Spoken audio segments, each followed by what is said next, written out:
Acts 22. Men, brethren, and fathers, hear ye my defense, which I make now unto you. And when they heard that he spoke in the Hebrew tongue to them, they kept the more silence. And he said,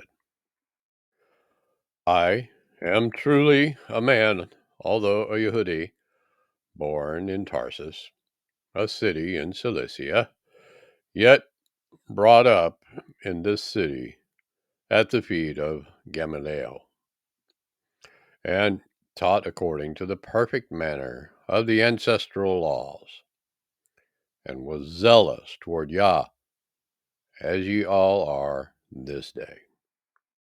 And I persecuted this way unto the death, binding and delivering into prisons both men and women,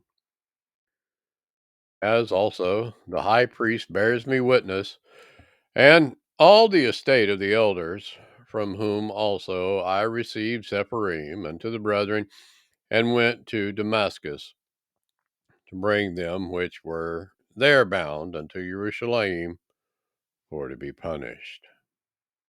And it came to pass that as I made my journey and was come nigh into Damascus about noon, suddenly there shone from heaven a great light round about me. I fell unto the ground and heard a voice saying unto me, Shaul, Shaul, why do you persecute me? And I answered, Who are you?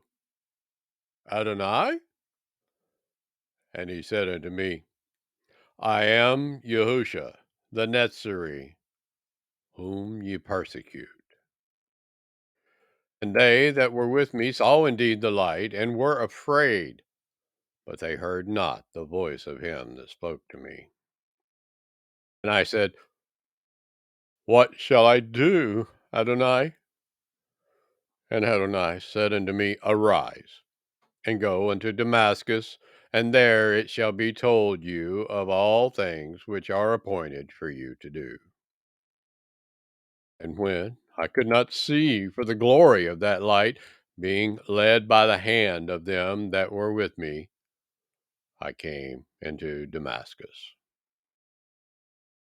And one Hananiah, a devout man, according to the Torah, having a good report of all the Yehudim which dwelt there, came unto me and stood and said unto me, Brother Shaul, receive your sight.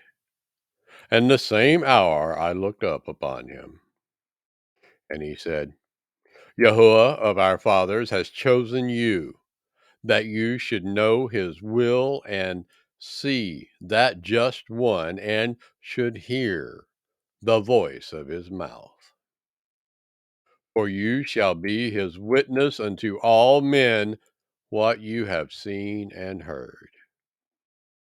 And now, why do you tarry? Arise and be immersed, and wash away your sins, calling on the name of Yahuwah. And it came to pass that when I was come again unto El Jerusalem, even while I prayed in the temple, I was in a trance.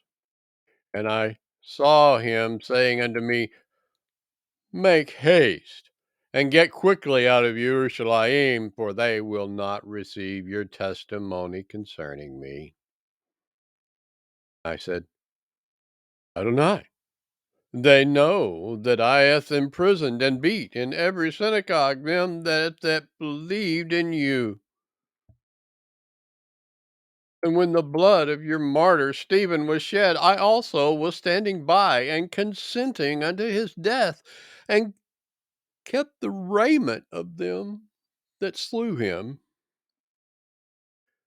And he said unto me, Depart, for I will send you far hence unto the other nations.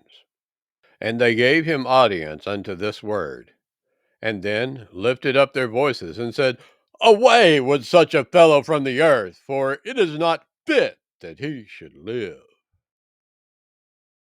As they cried out and cast off their clothes and threw dust into the air, chief captain commanded him to be brought into the castle, and bade that he should be examined by scourging, that he might know wherefore they cried so against him.